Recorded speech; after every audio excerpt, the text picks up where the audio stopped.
Dapat tama sa isip at sa salita. Dapat tama, lalong-lalo na sa gawa. Dapat tama. 13 kaadlaw na lang mga kapuso, eleksyon na. COMELEC ug ubang mga ahensya sa gobyerno subsub ng pagpangandam sa adlaw sa piniliay. Nunot nini mukapin sa 3,000 ka mga vote counting machine ang gagamiton sa lalawigan sa Sugbo sumaabot nga eleksyon.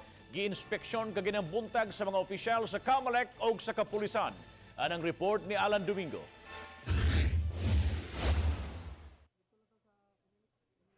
Gipahilo na karon sulod sa usa ka warehouse ang 3,543 ka mga vote counting machines kun VCM.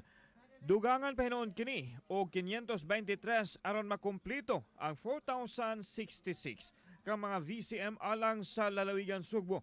Gisusi kini nilang attorney Jose Nick Mendros, ang regional director sa COMELEC 7 o senior superintendent Ray Lyndon Lawas, deputy director for operations sa PRO 7.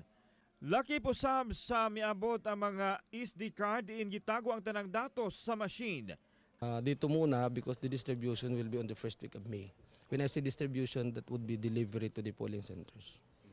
Mukapin sa 3,000 ka mga vote counting machines ang nakadisplay karon diri sa warehouse sa nga gamiton sa umabot nga eleksyon gipaniguro sa COMELEC ug sa PNP nga 24/7 secured uluwas kining naasoy mga election materials alang sa May 9 election. Aduna usay mga CCTV cameras o mga blue guards isip abag sa mga mubantay sa warehouse.